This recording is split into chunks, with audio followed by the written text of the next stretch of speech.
teman-teman, kembali lagi di channel YouTube saya, Yusarido Usman Al-Gayoni. Mudah-mudahan semua sehat walafiat ya, selalu dalam lindungannya dan kita semua terhindar dari COVID-19. Dalam kesempatan ini bersama kita sudah bergabung kakak beradik yang kuliah di Jerman, yaitu Nidia Yudianti dan Muhammad Tegar Ari Gayo. Kita nanti akan banyak ngobrol bagaimana mereka sampai memutuskan kuliah ke Jerman dan apa yang mesti dipersiapkan dan kuliah S1 di Jerman itu seperti apa. Langsung saja kita ngobrol bersama dan Nadia dan Tegar. Assalamualaikum Nadia, Tegar. Waalaikumsalam, Bang. Apa kabar Nadia, Tegar? Alhamdulillah. Sehat. Sehat, Bang. Alhamdulillah. Alhamdulillah. Ini di Jerman lagi musim apa nih, Nadia? Musim panas, Bang. Tapi hujan geledek beberapa hari ini. Jadi mungkin agak panas, agak dingin, agak gerah. Jadi macam-macam. Ya, ya. Musim panas. Ya, kalau Tegar posisi di Jakarta, di Bogor? Lagi di Bogor nih, Bang. Oh, lagi di Bogor sekarang. Ya. Ya, alhamdulillah. Papa lagi di Indonesia ya, lagi di Qatar. Lagi di Indonesia sekarang, lagi di Bogor. Ya, mama lagi juga pulang, balik. Bang. Ya, mama, papa, sama adik juga balik. Oh, oke. Nah, ini kita langsung ya ngobrol tentang kuliah di Jerman. Nah, ini kan kalian S1-nya di sana. Jadi ini ke kakak dulu nih, si Nadia. Jadi gimana Nadia sampai memutuskan kuliah di Jerman? Pertama-tama sih mungkin memang pas waktu SMA-nya memang nggak ada nggak ada kepikiran buat untuk keluar negeri gitu kali ya waktu pas SMA-nya. Cuman pas di akhir-akhir tahun SMA pas mulai pencarian mau kemana nih habis ini gitu kan.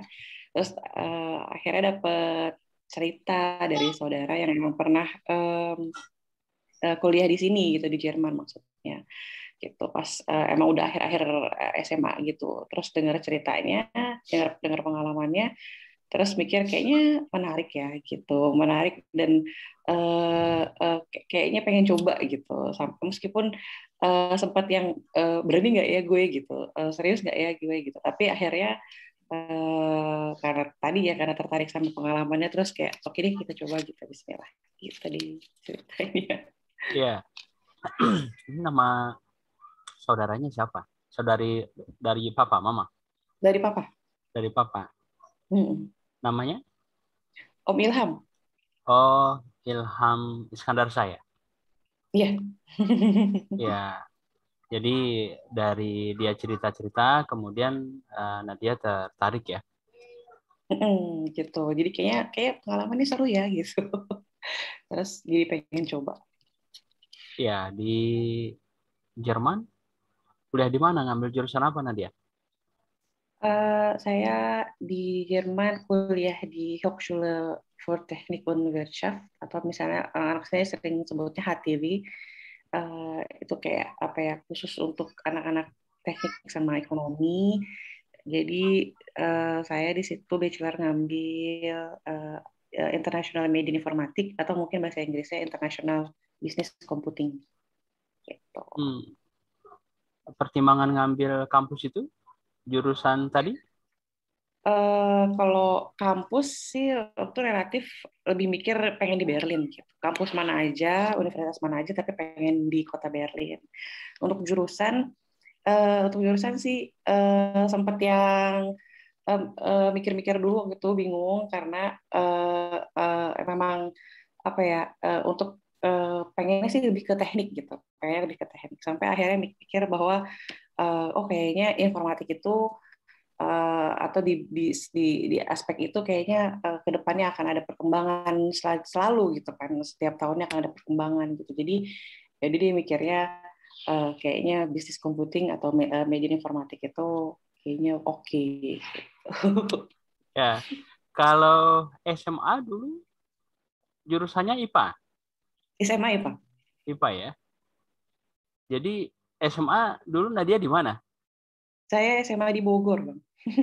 Di Bogor. SMP, SD juga di Bogor. Oh enggak, dari kecil di Cilegon, di kota Cilegon itu, jadi SD SMP di Cilegon. Terus SMA pindah ke Bogor, cuma Ya, SMA doang. ya, ya. Jadi ini kan dari saudara papa tadi dapat informasi kuliah di Jerman. Jadi waktu itu apa yang mesti Nadia prepare sebelum Hmm, daftar, kemudian sebelum berangkat, dan setelah nyampe Jerman memutuskan tadi di kampus yang Nadia pilih di jurusannya, itu apa yang mesti di prepare dan seperti apa seleksinya waktu itu? waktu itu prepare sih lebih ke tanya-nanya ke yang berdomisili di Jerman saat itu gitu. Dan Hmm. kebetulan pas waktu SMA akhir-akhir mau lulus itu kan sempat ikut kayak bimbingan belajar ya, kayak bimbel gitu ya, Bang.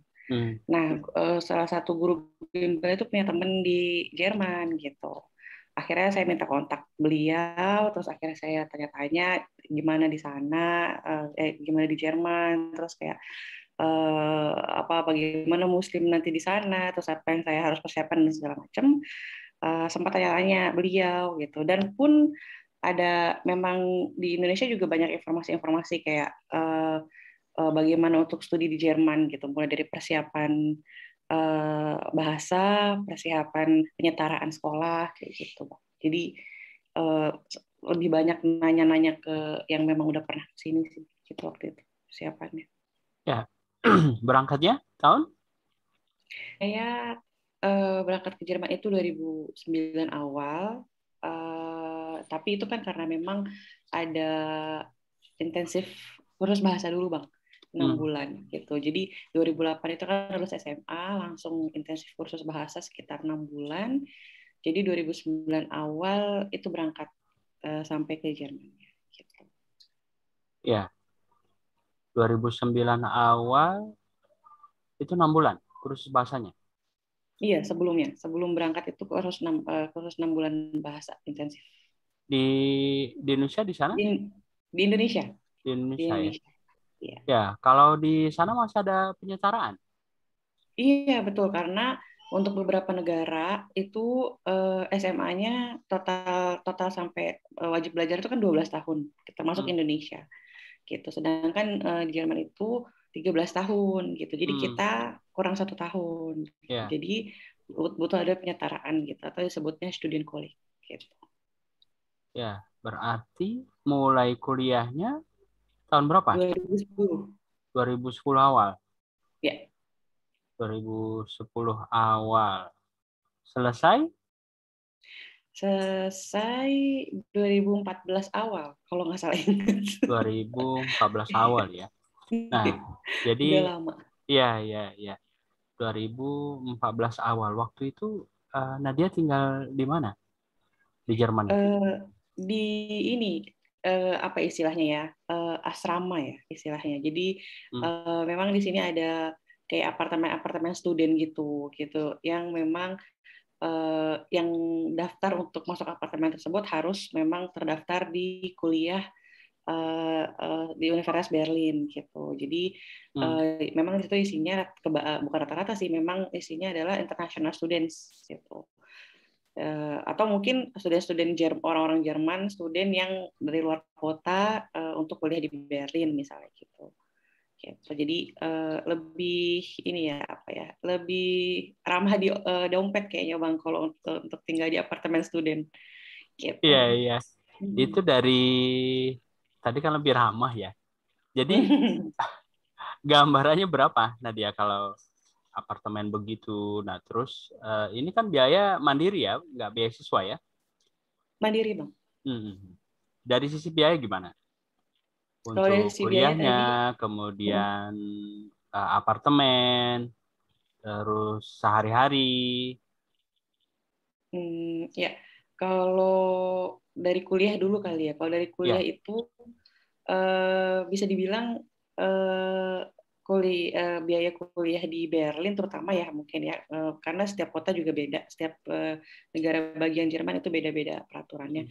Untuk di Berlin sendiri itu relatif murah Bang gitu, karena untuk satu semester kurang lebih 300 euro itu kita udah dapet tiket public transportation di Berlin gitu, untuk naik kereta, subway, naik bus, naik tram gitu. Jadi itu udah inklusif, udah include semuanya gitu.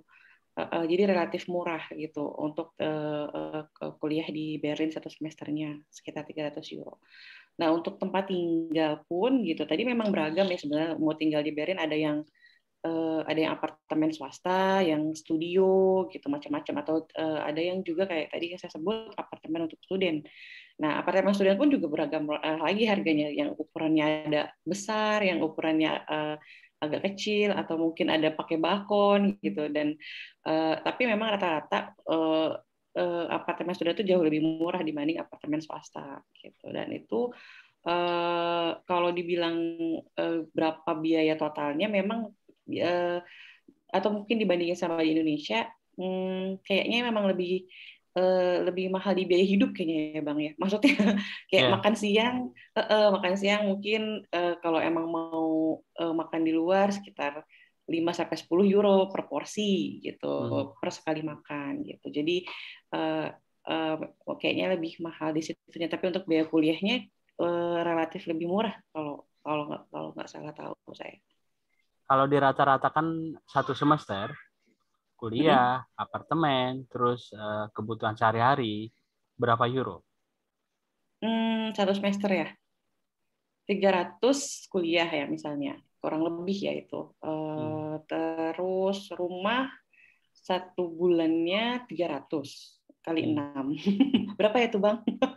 Bantuin kalkulator mungkin. Terus 1.800. rumah, iya, rumah tadi udah ya. Makan tergantung mau masak atau mau makan di luar, mungkin kita bisa ambil patokan sebulan 300 juga untuk makan. Gitu. Dikali 6 lagi ya tadi untuk satu semester. Ada biaya tambahan sih memang, kayak misalnya biaya wajib yang kita harus bayar per bulan itu di luar itu, atau kayak seperti biaya asuransi gitu. Kita sebagai student di sini wajib terdaftar asuransi gitu. Jadi kayaknya berapa tuh Bang kurang lebih satu semesternya lumayan lah. Yang emang tadi saya bilang biaya hidupnya mungkin yang lebih mahal ya kalau dibanding di Indonesia gitu, kurang lebih relatif. Jadi biaya kuliahnya mah lumayan tidak semahal itu, 300 doang per semester. Relatif murah. Ya lebih dimakan ya.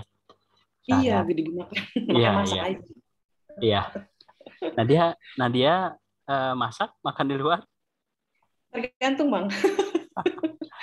Tergantung mood. Kalau lagi ada tenaga masak ala-ala. Iya. Kalau lagi enggak, kalau paling makan di apa ya istilahnya, kantin kampus gitu. Ya memang karena mungkin plus minusnya makan di luar, selain mahal mungkin ya, selain lebih mahal makan di luar, makan di luar juga kan suka bingung halal haramnya itu loh Bang. Jadi kadang-kadang kalau udah pusing-pusing ya udah makan di rumah aja, cari daging halal gitu. Ya. Nah, tadi pas SMA, terus dari saudara Papa kan dapat informasi nih. Kuliah di Jerman itu seperti ini loh. Nah, terus sebelum kuliah juga sempat penyerahan. Setelah kuliah itu yang Nadia jalani seperti apa? Yang saya jalanin bittersweet. Istilahnya. Ada pahit, ada manisnya. Iya. Jadi apa ya? Cuman mungkin aku mikirnya ya karena sudah di tengah laut gitu ya kira-kira. Jadi swing or swim gitu Bang. Jadi tenggelam atau tetap berenang ke ujung gitu. Jadi ya tadi ya bittersweet ya tadi kita. Alhamdulillahnya sih support sistemnya banyak gitu. Jadi tetap bisa dinyalanin sampai akhir. Iya. Jadi kan tadi pahit manisnya itu ada ya. Kalau pahitnya apa nih? Pahitnya, pahitnya apa ya? Ya mungkin tadi tadi ada kita kayak habis waktu ya kurang lebih ya. Maksudnya kalau kita bayangin bandingin maksudnya bandingin sama yang di Indo, kita ada 6 bulan les bahasa, 1 tahun kursus 1 tahun penyetaraan gitu. Sedangkan orang udah 4 semester gitu di Ya. kuliahnya udah mau beres gitu gitu dan kita baru mulai gitu.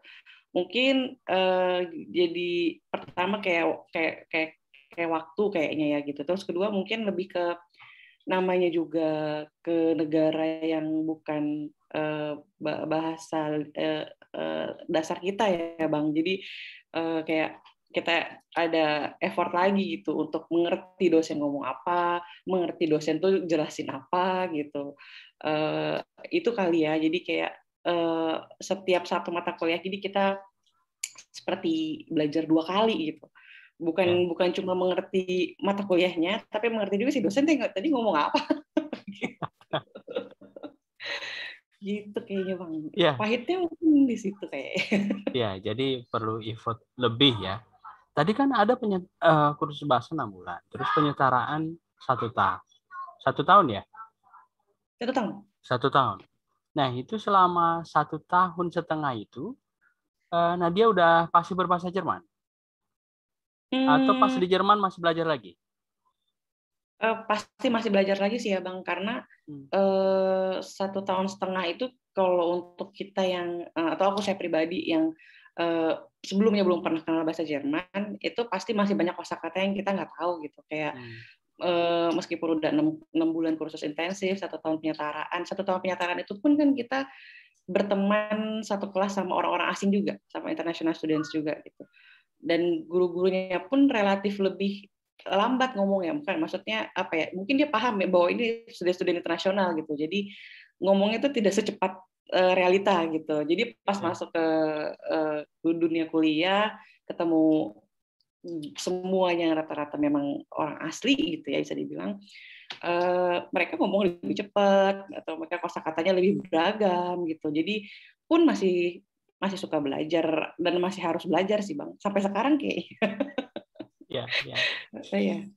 Karena kan bahasa berkembang terus ya. Nah, Gitu. kalau untuk culture shock, Nadia, pas awal-awal itu? Culture shock apa ya? Eh ini paling ya mungkin kurang lebih yang saya ingat itu agak lupa juga sih Bang. Cuman yang saya ingat mungkin lebih ke kayak di sini tuh istilahnya cak-cak. Jadi kayak semua harus cepat gitu. Jadi kayak apa ya? Nggak bisa chill dulu gitu kayak misalnya ke orang Indo mungkin santai dulu lah kita ini dulu gitu. Tapi kalau sini tuh kayaknya jalan aja kok kayaknya buru-buru gitu.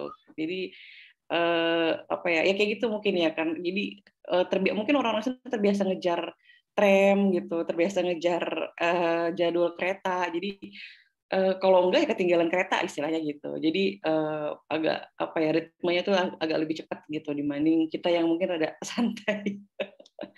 Gitu kayaknya sih Bang. Mungkin itu kali ya. Kalau lupa ingat juga sih Bang, tapi kayaknya itu sih salah satunya. Ya. Jadi lebih disiplin ya masyarakatnya ya. Lebih harus gercep lah. Iya, iya. Dengan biasa teratur, disiplin, jadi kita juga lebih gercep ya. Jadi waktu awal-awal Nadia di Jerman, nah ini menyikapinya gimana nih?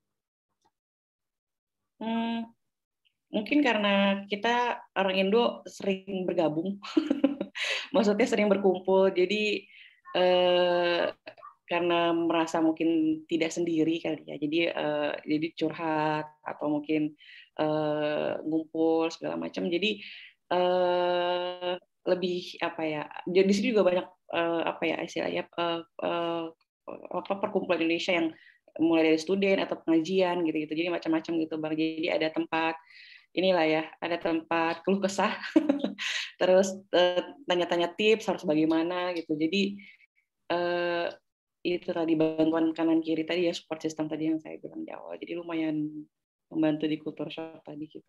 Ya, Nadia, di tempat Nadia banyak orang Indonesia. Kalau di Berlin relatif banyak. Kalau di Banyak ya? Berlin karena mungkin Berlin kan ada ini ya, ada KBRI ya. Hmm. Jadi Berlin dan juga termasuk kota besar gitu, pilihan universitasnya lumayan ada beberapa lah gitu. Jadi relatif lebih banyak mungkin dibanding kota-kota kecil lainnya. Waktu pas Nadia kuliah itu berapa banyak? Kalau masih ingat? Enggak gitu. Banyak banget deh kayaknya. Tapi yang jelas untuk angkatan kami, angkatan saya yang berangkat, itu kan yang seangkatan bareng gitu, orang Indonesia ya kurang lebih 100-200 kayaknya. 100-200. Kurang lebih. Itu yang S1 sampai S3 atau S1 aja?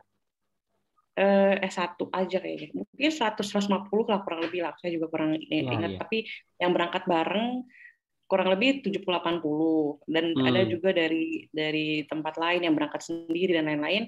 Itu mungkin kalau misalnya ditambah-tambah 100-200 kali ya, Pak. Ya, Yang banyak juga berangkat ya. 2009 awal. Itu seluruh Jerman ya atau di Berlinnya aja? Eh, ada yang keluar kota, kuliah di luar kota ada. Gitu. Ada juga yang stay di Berlin. Nyebar sih, Bang, kebanyakan. Iya, iya, iya. Kalau di Indonesia, itu kan mahasiswa kita aktif ya, berorganisasi, terus sambil kerja. Kalau di Jerman sendiri gimana? Ini untuk kisah satu. Eh, Rata-rata masa Indonesia aktifnya di luar kampus sih, Bang. Hmm. Di kayak perkumpulan, ada istilahnya PPI, Perhimpunan Pelajar Indonesia gitu. Jadi aktifnya di situ atau aktifnya di keorganisasian Muslim misalnya di masjid, di YKZ misalnya gitu. Ada mereka ikut aktif di departemen apa, misalnya di divisi apa gitu. Atau mungkin ya kebanyakan di situ sih, Bang, kebanyakan nggak yang aktif di kampusnya gitu, karena yang aktif di kampusnya mungkin balik lagi ya kendala bahasa. untuk Ya, untuk ukuran S1 gitu, untuk ukuran bachelor yang bahasanya masih tidak sebanyak itu, rata-rata memang aktifnya di keorganisasian Indonesia lagi gitu, balik lagi. ya. 4 tahun 10 ke 14. Nah, itu gimana tuh proses perkuliahannya dulu? Tadi kan ada ya pahit manisnya ya. Jadi masa adaptasi. Nah, terus setelah jalan 1 tahun pertama, kedua, sampai selesai itu gimana Nadia? Hmm, mungkin apa ya tadi ya karena memang dari kendala bahasa gitu, terus mungkin di di sini atau di kampus kami gitu ya, balik lagi tadi setiap kampus juga mungkin punya peraturan yang berbeda. Di kampus kami itu ada kayak eh, peraturan harus lulus dalam 3 kali ujian Hmm. gitu. Jadi kalau 3 kali ujian nggak lulus DO gitu. Terus juga di sini kan nggak apa ya, nggak ada absensi, Bang, gitu. Jadi mau masuk silahkan, nggak masuk terserah gitu. Tapi yang penting dalam 3 ujian itu maksimal harus lulus lah gitu. Jadi ya mungkin balik lagi kayak kejar-kejaran waktu kayak, Bang, ya, karena eh, ini nih mata kuliah ini tuh kita harus lulus gitu. Kalau enggak ya 3 kali Ya, ujian nggak lulus gitu. Atau ada maksimal visa ya. Di sini kan karena kita sebagai mahasiswa luar ada visa student yang terbatas gitu. Jadi ya memang itu sih tadi kejar-kejaran waktu tadi itu sih, Bang. Jadi memang harus istilahnya kalau kata teman-teman nggak harus pintar tapi rajin gitu. ya, Gitu. Mau usaha lah gitu istilahnya, mau rajin. ya. Kalau untuk tugas akhirnya gimana? Tesis ya maksudnya ya. Ya, ya. Balik lagi ke tergantung jurusan nih kayaknya, Bang. Jadi ada yang apa ya, ada yang ke labor gitu. Tapi kalau saya contohnya mungkin karena saya informatik, saya tugas akhirnya atau tesisnya itu harus bikin prototype misalnya gitu. Kayak Hmm. misalnya prototype dari sebuah aplikasi atau sebuah website gitu. Bisa kerja sama kampus judulnya, atau kerja sama perusahaan gitu. Jadi kurang lebih 1 semester ya, kurang lebih 1 semester ininya waktu pengerjaan tugas akhir tesis. Ya, jadi tetap skripsi ada ya, berarti ya, selain Ada. prototipe ada ya.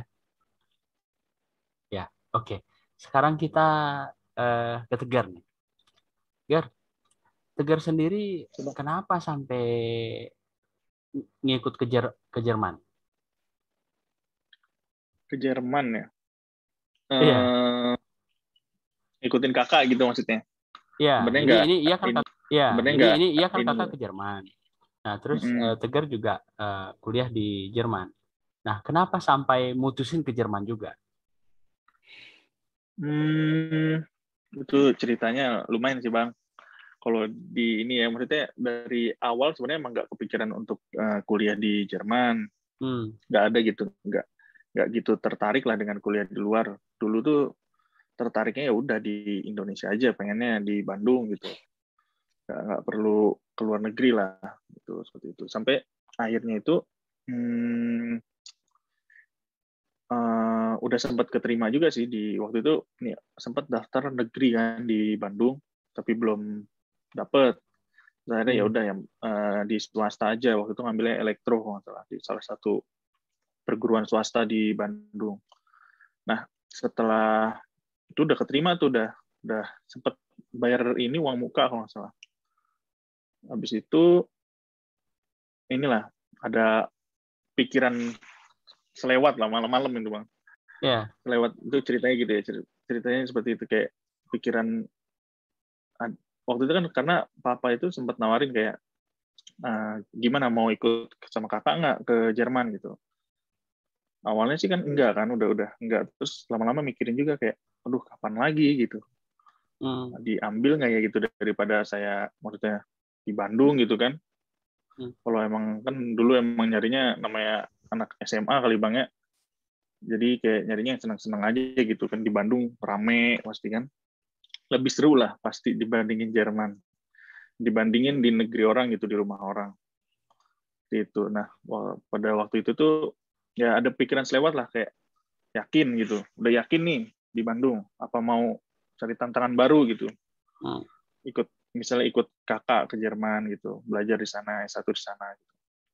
Nah, dari situ sih mulai kepikiran tuh nggak kalau Eger nggak ada kayak nanya-nanya dari awal tuh nggak nanya-nanya kayak Jerman kayak gimana sih atau kayak ke Om siapa Om Ilham tadi kan Ya, nggak nanya kayak ya Jerman tuh kayak gimana sama sekali nggak nanya jadi pada malam itu aja udah ya udah ke Jerman lah fix gitu kayak ngapain sih di ini nyari senang-senang terus gitu maksudnya pada saat itu. Nah habis itu baru langsung kayak nanya kayak gimana nih ngurusnya Kak, pakai agen apa gimana gitu.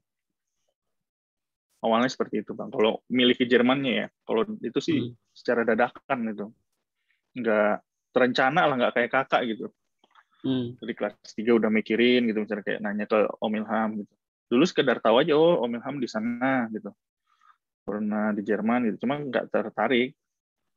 Even Ya. waktu kakak kuliah di sana pun nggak ini sih, nggak, jarang nanya gitu. Kan saya masih SMA tuh, kakak kuliah di sana waktu masih kuliah kan. Nah, saya nggak pernah nanya sih itu. Kayak kuliahnya gimana gitu. Emang nggak tertarik awalnya. Jadi Ger, Hmm. tadi kan waktu pas sebelum ke sana ya, minta ya Hmm. tanya-tanya lah sama kakak. Jadi yang dikasih tahu kakak itu gimana waktu itu? Kan nggak lewat agen ya? Hmm. Ya udah di ini sih, semenjak malam itu, setelah memutuskan udah pokoknya saya ambil ke Jerman gitu. Saya mulai nanya tuh kayak gimana sih kuliah di Jerman gitu. Hmm. Ya kakak itu bukan ngasih saran-saran yang apa ya bisa dibilang ya saran-saran Yes. indah bukan nggak saran-saran indah sih itu jadi kayak udah malah nakutin gitu Ya, kayak yakin mau di sini gitu hati-hati banyak yang nangis gitu banyak yang nangis karena pelajaran gitu bukan karena nangis kangen bukan nangis pacar gitu di sini tuh udah beda gitu yakin nggak kamu gitu karena kakak tuh tahu saya tuh orangnya ya orang seneng main bang gitu loh kayak sering hmm. keluar gitu gitu waktu SMA-nya gitu. Nah di situ malah dikasih saran gitu ya udahlah saya mikirnya juga kayak mau ngapain lagi gitu masa mau main terus gitu jadi saya Ah, udah dikasih saran begitu ya makin bulat aja udah apa apa emang kayak ini jalannya gitu. Mumpung ada kesempatan juga seperti itu. Ya, jadi waktu itu Tegar persiapannya apa aja sebelum berangkat tuh kan kakak udah ngasih tahu nih realnya kayak gini loh kuliah di Jerman, yakin nggak lo gitu ya. Nah jadi setelah yakin mutusin ke Jerman, yang Tegar persiapkan apa waktu itu? Sama sih kayak kakak ya, karena waktu itu wajib, karena kan kita sama sekali nggak ada basic les bahasa Jerman kan Bahasa ya. Jerman, ya. Dari dulu paling SMA itu paling bahasa Jepang gitu kalau di Inggris. ini ya, kalau di Bogor ya. Ya bahasa Inggris kan pasti, maksudnya alternatifnya itu biasanya bahasa Jepang seperti itu kalau di SMA di Bogor sih setahu saya. Yang pasti persiapan itu sih kayak kursus intensif, pokoknya ngikutin kakak lah, gimana kak gitu dulu ya. Saya ikutin 6 bulan kursus intensif dari pagi sampai sore gitu, mengulangi lah dengan guru yang sama juga sebenarnya. Gurunya sama, kadang masih ingat gitu, ini adanya di dia ya, iya gitu. Ya, di mana kursusnya, Gar? Tegar waktu itu adalah salah satu ini agen ke Eropa di daerah Menteng. Ya. Iklan takutnya. Iya, dengan guru yang sama. Masih ingat nama gurunya siapa? Gurunya ada Frau dari M lah inisialnya. Frau M. Iya. Pasti kalau nonton dia tahu. Muridnya. Halo, Frau M. Komen aja Frau M. Iya. Jadi 6 bulan kursus. Nah, kemudian setelah itu ngurus visa ya, berangkat ya? Iya.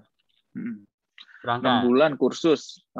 Itu tuh nggak cuma ini ya, nggak cuma apa ya, nggak cuma bahasa Jerman sih, waktu itu ada kayak matematiknya juga di situ, jadi kayak mengejar lah, karena kan Jerman matematiknya cukup ini ya, agak satu level di atas lah, khususnya matematik dibanding Indonesia seperti itu. Ya. Tegar. Habis itu ngurus visa, ya.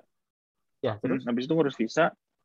Nah itu kalau ngurus visa itu agak-agak gimana ya, karena Jerman ini agak-agak strict sih, agak-agak ketat gitu ya, untuk menyeleksi student-student yang mau ke sana gitu. Jadi kalau dilihat dulu UN-nya gitu, jurusan yang mau diambil apa, terus surat motivasinya kayak gimana, kayak bukan sekedar ini, karena banyak juga yang baru apply visa aja udah gugur gitu. Udah kayak ya sekitar 20% lah mungkin sisanya nggak diterima gitu, karena pertama karena bahasanya mungkin levelnya kurang tinggi, UN-nya seperti itu. Ada minimal UN kalau nggak salah. Cuma agak lupa sih berapa rata-ratanya. Ya. Tamat SMA tahun? Saya tahun 2014. 2014. Oh, kakak selesai S1, Tegar SMA ya. Jadi berangkat 2014 itu. Tegar 2015 awal. 15 awal. Berarti sama penyetaraan juga. Penyetaraan setahun. Baru masuk kuliah 2016 ya. 2016 selesai berarti tahun kemarin. 2020 awal, sorry. Ya, selesai 2020 awal ya. Betul. Ya. Di Jerman kampusnya di mana, Gar? Jurusan apa? Tegar ngambil waktu itu emang pengennya di Berlin juga kayak kakak gitu ya. Bukan karena pengen deket sih, cuma pengen di Berlinnya, di ibu kota gitu. Iya. Ngambilnya waktu itu pengennya kan jurusannya ini energi terbarukan, teknik energi terbarukan. Nah itu di Berlin itu sebenarnya ada 2, cuma yang lebih spesifik itu di yang HTW Berlin, yang sama tempat kuliahnya kakak, di Hochschule für Technik gitu ya. Tegar ngambil energi terbarukan waktu pas SMA, jurusannya IPA? Jurusannya iya, IPA. Ya, alasan ngambil energi terbarukan, Gar? Alasannya kenapa nggak teknik yang lain? Lebih berprospek aja sih saya lihatnya waktu dulu. Kayak nggak mungkin dulu sebenarnya niatnya ambil teknik perminyakan gitu kan.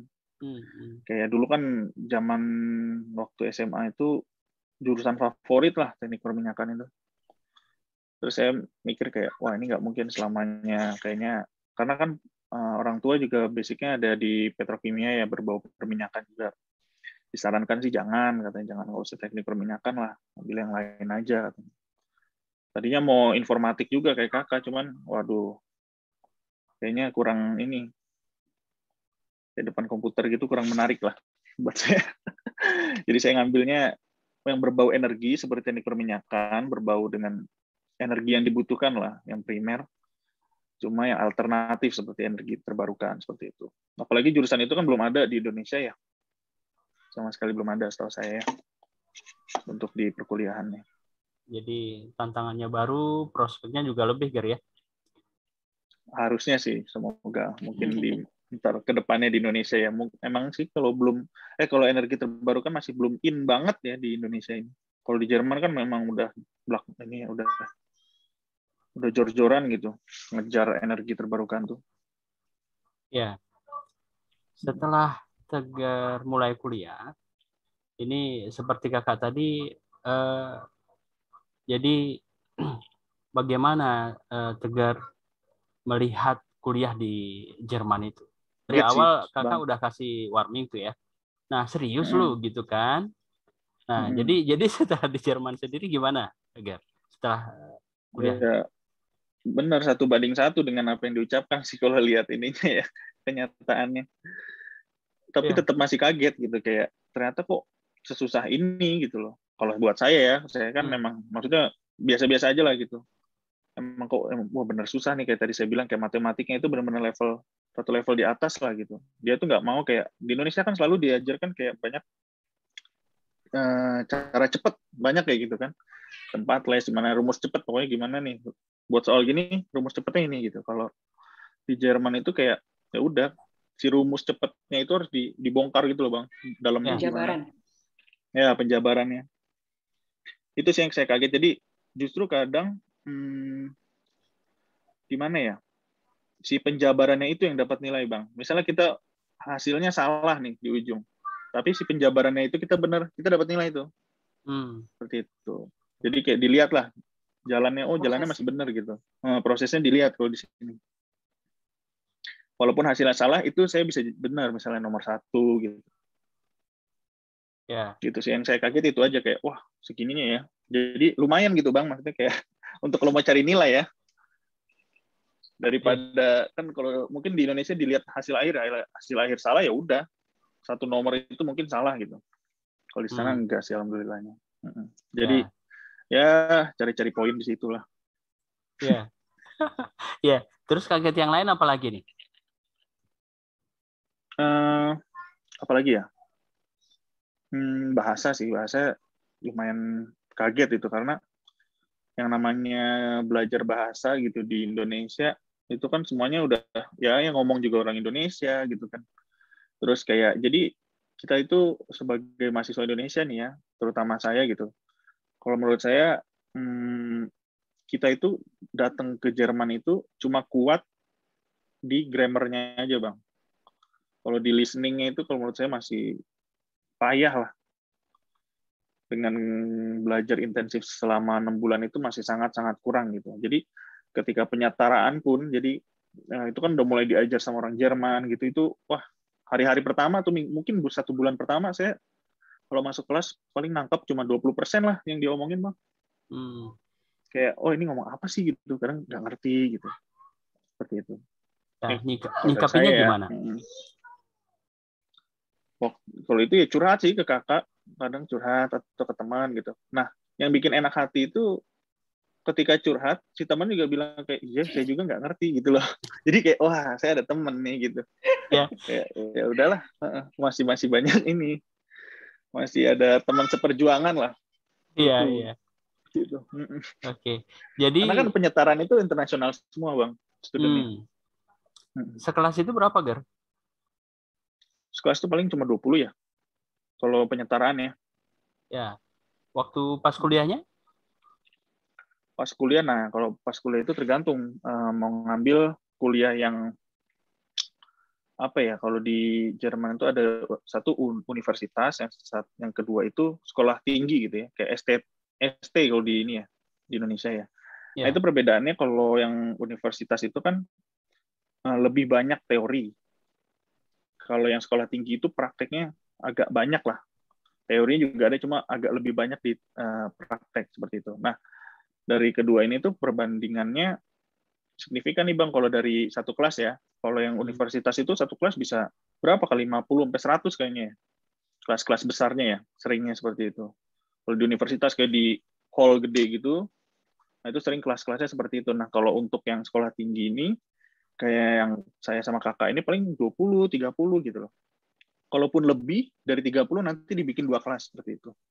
ya. Dan itu lebih banyak prakteknya ya.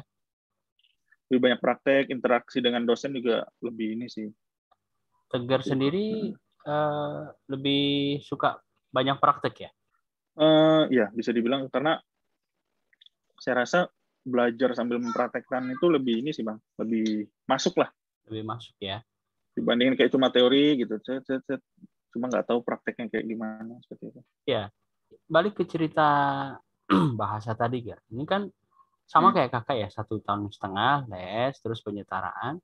Jadi benar-benar bisa nangkep tuh listeningnya masuk tahun keberapa? Kuliah semester 2 lah, saya kalau dari saya Hmm. kan nggak terlalu ini mungkin.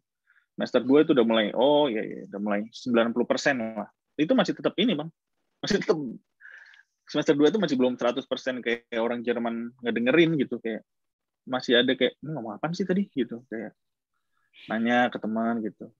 Oh ini. Semester 2 lah lumayan nyaman gitu. Ya, Dengan listening-nya ya, dengan pelajarannya tetap kaget saya. ya. Kalau untuk speaking sama writing-nya? Kalau speaking, writing, cukup sih menurut saya. Kalau itu ya, dari penyetaran itu udah sangat cukup. Karena kan kita berbaur. Di situ di penyetaran itu makanya penting banget sih. Untuk mahasiswa internasional ya. Meskipun jadinya ketinggalan gitu. Dengan teman-teman di Indo, cuma itu penting banget kalau ke Jerman ya harus. Ya. Gitu. Jadi tantangan terberatnya apa nih, Gar? Jadi pas sudah jalan kuliahnya. Tantangan terberat ya. Tantangan terberat kuliah itu lulus sih Bang. Kalau itu lulus sih. Kalau udah di Jerman tuh banyak mahasiswa nih Bang. Maksudnya realita ya di sana ya. Realita di Iya, sana kayak orang itu lulus itu udah syukur Bang kalau di Jerman. ya, Lulus mata kuliah itu syukur. Banyak yang bersyukur gitu. Benar-benar bersyukur kayak alhamdulillah gitu. Udah nggak apa-apa. Ya. Walaupun pas gitu ya. Ya ya. udah nggak apa-apa gitu. Seperti itu. Tapi nggak memungkiri juga banyak yang ambisi dengan nilai itu banyak. Nilai Hmm, nggak sempurna tetap aduh kok begini gitu.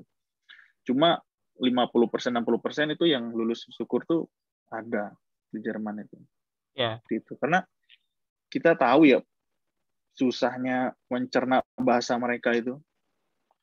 Terus ya kayak otak itu 3 kali kerja, translate, habis itu setelah translate kita memahami isi ilmunya gitu kan. Sampai akhirnya kita oh gini. Gitu.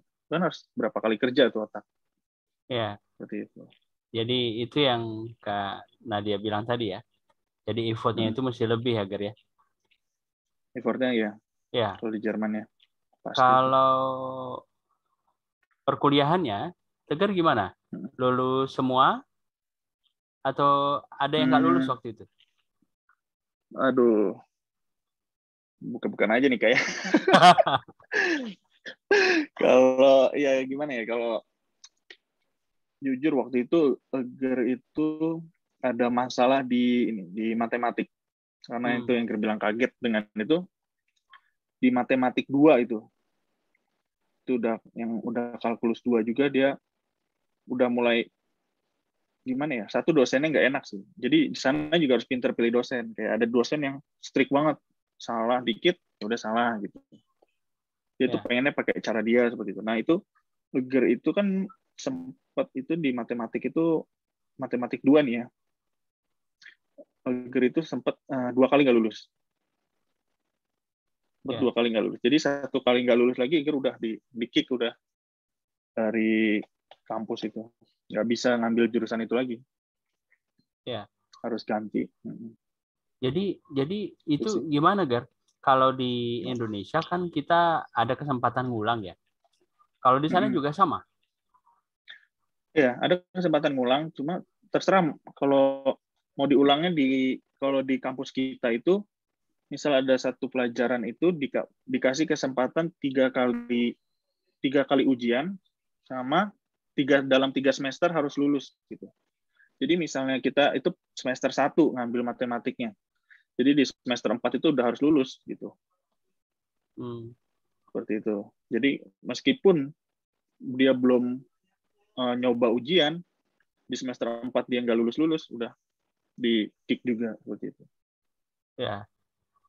Jadi semua waktu itu lulus ya akhirnya ya?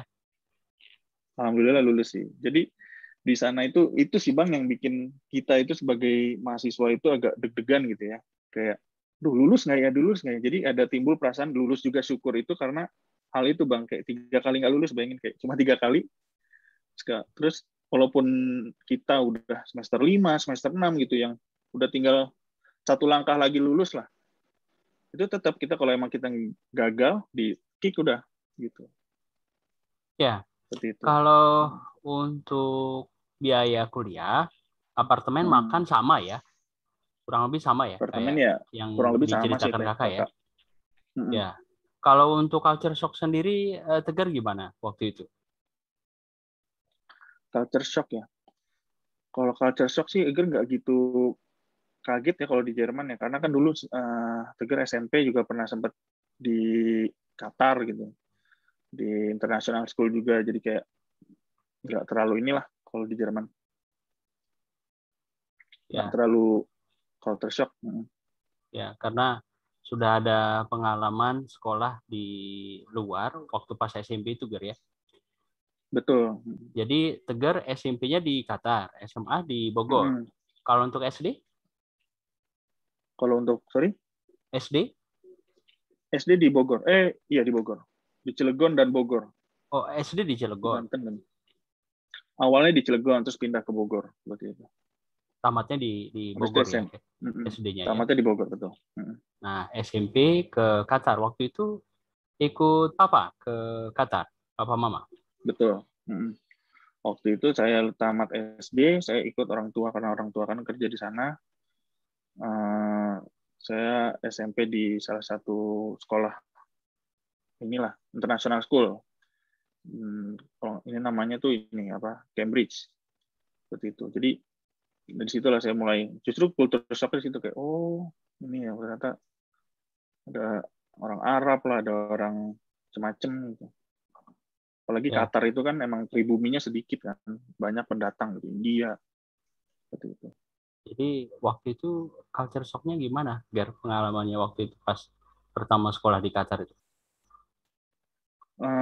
Cukup shock sih itu waktu kalau dari pengalaman di Qatar ya, kayak karena sempat kagetnya itu karena mungkin orang di Arab itu agak keras kali ya. Saya waktu masuk aja itu udah terkena bisa dibilang bully kali itu ya. Saya baru masuk gitu kan. Baru masih pakai tas, lagi nyari kelas, itu saya sempat ada kontak fisik dari orang-orang Arab gitu. Nggak ngerti saya juga kenapa. Terus kayak dari situ dia malah nggak merasa bersalah gitu, kayak malah menyalahkan saya, kayak kenapa kamu dorong saya, seperti itu. Ya, padahal dia yang dorong. Di situ saya padahal dia yang dorong gitu. Makanya di situ saya mulai agak shock. Mulai shock kayak waduh. Saya maksudnya kan masih kelas 1 SMP ya, masih dibilang masih bocah lah itu. Udah dapat yang kayak gitu kan. Ya, Tegar gimana reaksinya waktu itu, Gar? Gak tahu aja itu dia nama Tegar itu. Apa artinya ya? Aduh. Iya benar-benar. Ini orang nyari masalah nih, Gar, ya. Nggak tahu Tegar itu artinya apa ya. Iya, terus dia sempat ada guru juga gitu kan yang melihat seperti apa kayak. Terus ya dia lebih fasih lah karena ini Tegar kan juga baru datang gitu, Inggris juga masih biasa aja. Dia lebih fasih ngejelasin, entah dia jelasin apa gitu. guru juga kan banyak yang orang Arab juga Bang di sana. Jadi kayak dia lebih jago lah ngomongnya. Ya, kalau bahasanya pengantarnya bahasa Inggris, bahasa Arab di sana. Bahasa Inggris. Walaupun di luar pun bahasa Inggris. Maksudnya biar kalau ke warung gitu atau ke mall bahasa Inggris. Karena yang tadi saya bilang kayak pribuminya di Qatar tuh masih cenderung sedikit. Ya, sekitar mungkin berapa puluh persen lah, di bawah 50. Sisanya itu pendatang semua. Dari India, dari Mesir, negara-negara Arab lain gitu. Ya, setelah insiden yang pertama itu masih ada bully ke Tegar tuh. Enggak, setelah itu saya belajar di situ.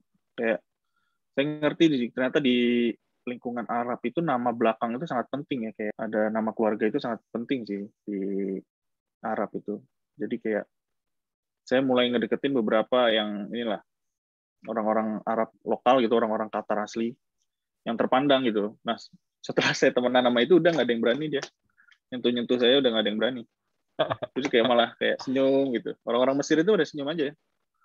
Karena yang di saya akhirnya teman dekat dengan yang di Qatar itu, orang-orang Qatar itu. Ya. Nah, balik ke cerita Jerman tadi, Gar. Jadi pas ini kan akhirnya lulus semua ya mata kuliahnya walaupun ada ngulang tadi. Nah, kalau untuk tugas akhirnya skripsi sama seperti Kakak, bikin portofolio atau seperti apa? Kalau di jurusan saya itu tugas akhirnya skripsi aja sih. Jadi Skripsi kayak skripsi kayak neliti atau apa tuh bebas. Nggak perlu kayak menciptakan sesuatu kayak kakak gitu dalam bentuk prototipe, nggak perlu. Enggak ya.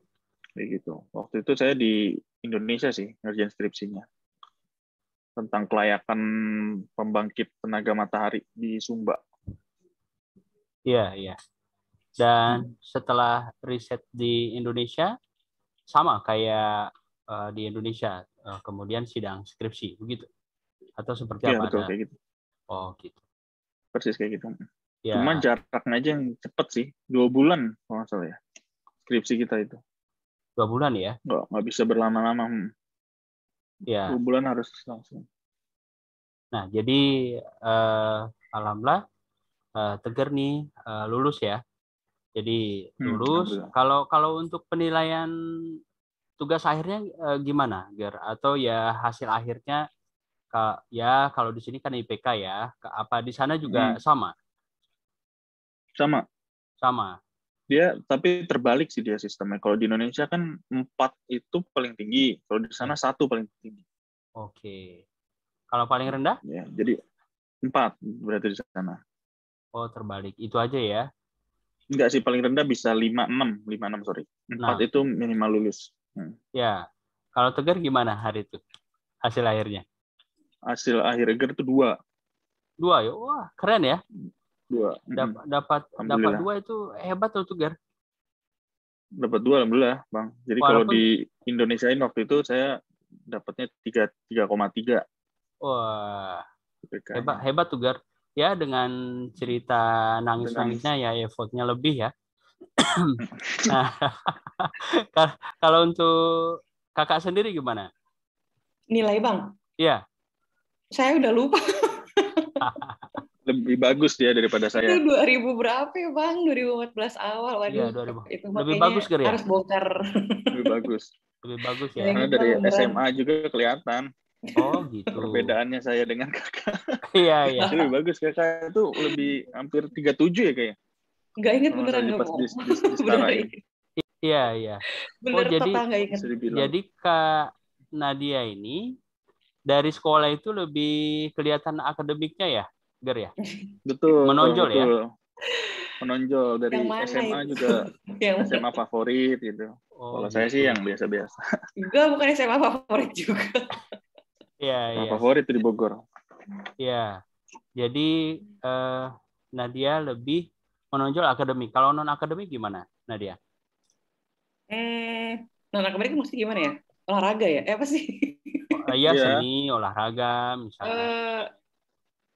Apa ya? Paling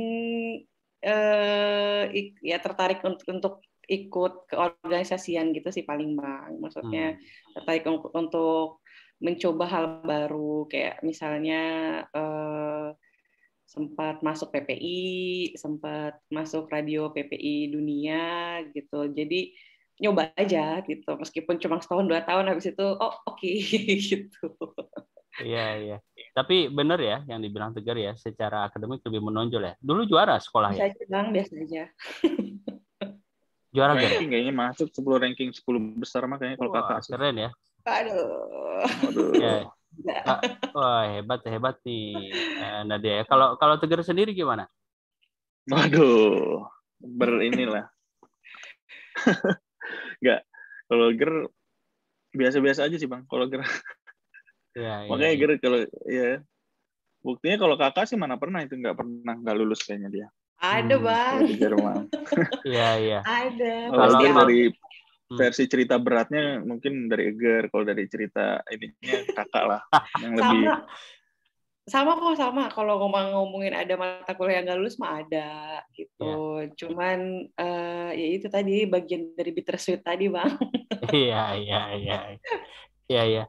Tapi Tegar selama di Jerman ini ada kisah seperti kakak nggak sih, Ger? Tadi kan udah dikasih gambar awal sama kakak tuh. Ada nangis-nangisnya nggak sih? Oh, Cerita. gak nangis sih, tapi netes aja air mata, Bang. Iya. Waktu nggak lulus itu saya ya begitulah. Wah, bener juga nih yang dikatakan gitu loh. Ya. Dan itu jauh berbeda sama yang diceritakan agen ya, Ger ya? Ya, jauh berbeda dengan bahasa marketing agen lah. Iya. Jadi, ya gimana? Ya, kalau agen kan nggak mungkin dong dia nyeritain kayak, waduh, susah nih matematik satu level di atas gitu. Ya, kalau mau realita mungkin pasti harus nanya ke orang yang kuliah di sana gitu. Ya. Kalau agen sih pasti yang enak aja kuliah sambil bekerja gitu. Di Eropa, itulah.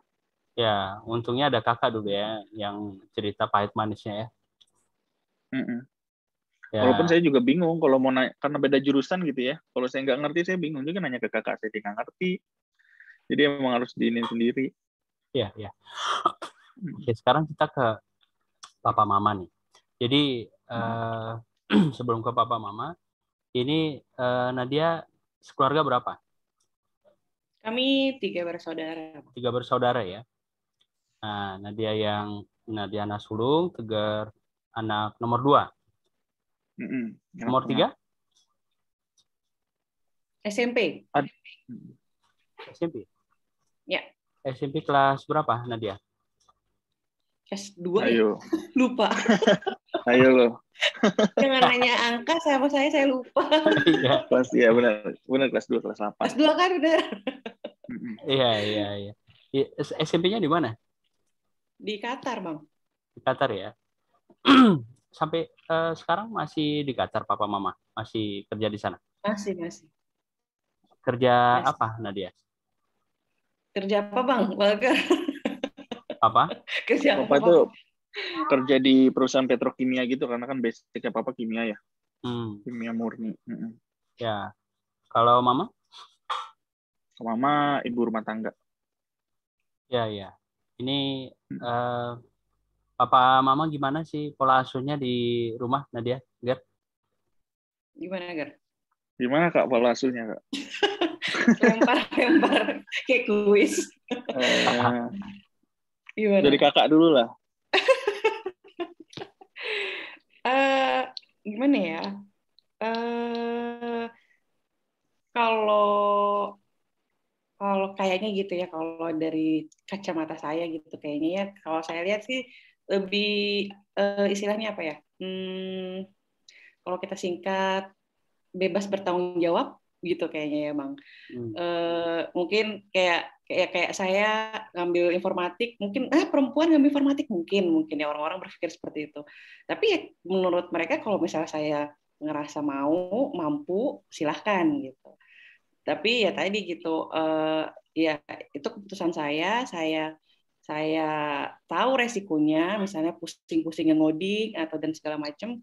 Ya itu tadi gitu ya, mungkin kalau dirangkum jadi satu frase itu kayaknya ya bebas bertanggung jawab gitu, Bang. Jadi kayak mungkin ada beberapa orang teman kenal nggak boleh keluar negeri misalnya gitu kan, perempuan nggak boleh keluar negeri misalnya gitu. Tapi alhamdulillah saya diizinkan gitu. Jadi ya tadi dengan resiko dan tanggung jawab sendiri gitu, dengan keputusan saya sendiri gitu, karena saya mampu, bukan mampu ya istilahnya, ada kemauan lah ya intinya, ada niat bahwa saya bisa kok insya Allah gitu, mungkin kira-kira ada nekat gitu, ada kayak gitunya. Jadi oh silahkan gitu, dan alhamdulillah mereka mengizinkan dan memfasilitasi. Ya, kalau dari sisi Tegar? Kurang lebih sama sih ya. Kurang lebih sama, kan orang tuanya sama. Enggak, bener kalau juga. dari itu tambahan aja sih, kayak ya bebas bertanggung jawab itu benar pola asuh yang seperti itu, dan suportif sih. Dulu Eger itu benar-benar dibebaskan gitu ya. Tadinya Eger itu awalnya nih Bang, lulus SMA itu pengennya jadi pemain bola, udah sekolah bola. Dan papa ya udah setuju-setuju aja gitu, ya boleh gitu. Ya. Saya yakin walaupun saya masuk sekolah musik itu, sekolah main gitar doang juga pasti kayaknya oke-oke aja. Ya, jadi Nah itulah yang justru karena kebebasan yang kebebasan dan juga disupport itu justru malah timbul ini sih kalau di sayanya ya, jadi timbul wah ini saya nggak bisa nih, dari Jerman ini udah di apa namanya disupport, terus saya pulang nggak bawa apa-apa misalnya, dengan tangan kosong misalnya saya gagal gitu, itu makanya itu jadi tanggung jawab saya, justru menciptakan pertanggungjawaban di diri sayanya dari kebebasan itunya gitu. Ya, kan bebas bertanggung jawab. Kalau di rumah gimana disiplinnya, terus penguatan nilai keagamaannya? Nah ini kan kalau orientasi pendidikannya kan tinggi sekali ya, jadi mendukung penuh begitu. Ayo silakan kakak. Oper-operan terus. Apa tadi? Ya dari sisi ini penguatan keagamaan agama, ya, Bang? disiplin ya. Iya. Tes 1, 2 ada ya Bang? Ya. Kalau dari keagamaan mungkin kalau saya juga nggak salah ingat ya, kami kecil di TPA-in maksudnya kita dimasukin ke sekolah pendidikan agama, pendidikan Al-Quran gitu. Jadi ada basic ya basicnya lah gitu, maksudnya mana halal mana haram mungkin minimal kita tahu itu, terus baca Quran gitu. Jadi ya mungkin ya tadi gitu, dengan memasukkan ke sekolah pendidikan agama tadi cukup membuat kita masih bisa membedakan hal haram di Jerman lah. Ya. Gitu. Tambahan dari Tegar? Sama sih, saya itu diterapkan juga ke saya dulu dari kecil tuh udah langsung harus TPA gitu. Jadi waktu itu tuh kayak penuh aja gitu hari saya walaupun masih SD ya, sekolah, habis itu pulang harus TPA, habis itu les bahasa Inggris gitu. Tapi emang lebih ditekankannya TPA sih. Kayaknya saya dulu lebih dimarahin kalau nggak TPA daripada nggak les bahasa Inggris kayak gitu. Dulu ya. Nah, ini kan Nadia selesai 2014. Terus sampai sekarang masih di Jerman. Nikah sama orang Jerman, gimana Nadia? Lulus 2014 itu saya memang sempat kerja dulu Bang, dan emang niat mau master gitu. Tapi qadarullah dapat jodoh orang Indonesia yang memang satu perkumpulan ya, satu perkumpulan orang Indonesia di sini gitu kan, di pernah sempat satu satu jurusan juga gitu. Jadi akhirnya 2015 menikah sambil masih master tuh, statusnya masih student master gitu. Cuman qadarullah karena memang hamil besar, akhirnya resign kerja, pun juga cuti kuliah yang sampai sekarang juga masih belum lanjut lagi gitu. Jadi dan sekarang judulnya ikut suami ya, karena suami lanjut kerja di sini gitu Bang. Ya. Kalau Tegar gimana? Ini kan udah kerja ya sekarang ya? Sudah kerja. Gimana mau? Ya? Kalau kemarin lulus langsung pulang sih. Udah emang kayak udah cukup saya di Jerman belajar aja gitu. Iya, iya. Ini kalau bisa pulang dulu membangun Indonesia lah, bahasa kerennya. Mantap. Bahasa Ya. kerennya. Nah, Keinginannya seperti itu, Bang. betul. Ya, nggak apa-apa, kan? Dan itu kan cita-cita ya. Ya, terutama dalam pengembangan energi terbarukan. Jadi nggak ada lanjut ke Jerman lagi studi? Pengen S2? sih untuk ya kalau ditanya pengen, cuma kerja dulu deh cari pengalaman. Iya, Seperti iya. itu. Oke. Dan ini terakhir Nadia Tegar, pesan nih buat anak-anak muda yang menonton podcast ini nanti dan bercita-cita sama pingin studi ke luar negeri. Nah, sebelum itu di Jerman beasiswa S1 nggak ada ya? Ada tapi mungkin sangat dikit kayaknya Bang, sangat jarang Hmm. dibanding untuk S2 atau master gitu Bang. Gitu. Jadi kan karena kayak untuk master sendiri banyak peluangnya tuh kayak dari negeri dari Indonesia sendiri banyak ya, kayak ada LPDP gitu segala macam ya Bang, mungkin kita sering dengar gitu. Nah, kalau untuk bachelor sendiri sangat jarang ada beasiswa kecuali beasiswa ini yang pernah dengar tuh kayak beasiswa pemerintah ya Bang. Kayak teman waktu dari Papua gitu ya. Jadi pemerintahnya yang memang mempunyai beasiswa itu gitu, dan itu diberangkatkan beberapa anak Papua untuk ke sini gitu, ke Artinya Jerman. dari pemerintah daerahnya ya, bukan dari Jermannya Iya, ya. iya, iya. Betul. Dan Berarti jadi dari relatif dikit banget untuk ke bachelor itu. Berarti Jerman khusus master sama PhD ya.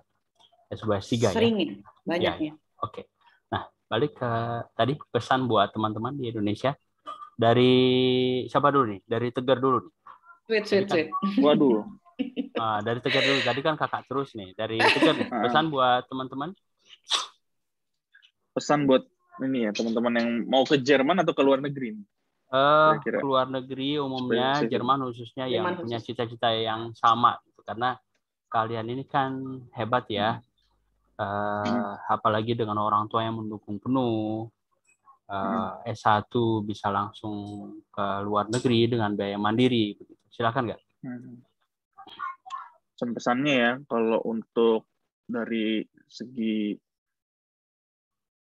apa ya, harus kalau menurut Eger sih persiapan mental aja sih kalau di luar itu ya, apalagi luarnya itu di Eropa gitu, kayak mentalnya harus dikuatin, jangan kayak apa-apa gampang nyerah gitu, kayak lu nggak lulus dikit udah nggak mau lanjut gitu, aduh itu nggak bisa sih.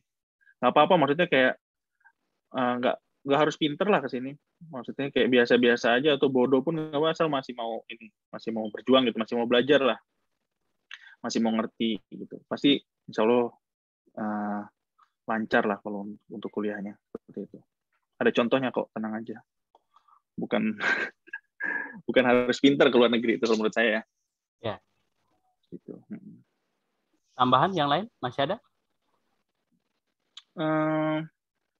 Apa ya, itu aja sih kalau dari pengalaman saya.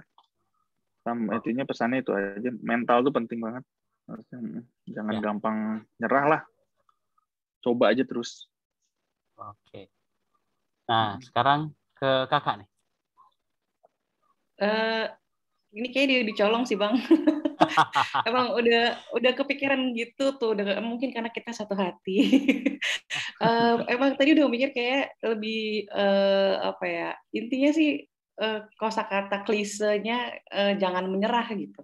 Terdengar klise memang gitu, jangan menyerah, apalagi kalau misalnya udah di ujung tanduk yang ujiannya susah gitu, terus mungkin visanya udah mepet, atau mungkin kok bahasa Jerman pas di awal-awal bahasa Jerman kok susah gitu kan, dengan gramatik yang lebih ribet lah ya bisa dibilang gitu kan, gitu. Tapi kalimat klise itu jangan menyerah itu emang bener sih gitu. Mungkin kayak saya punya moto moto hidup.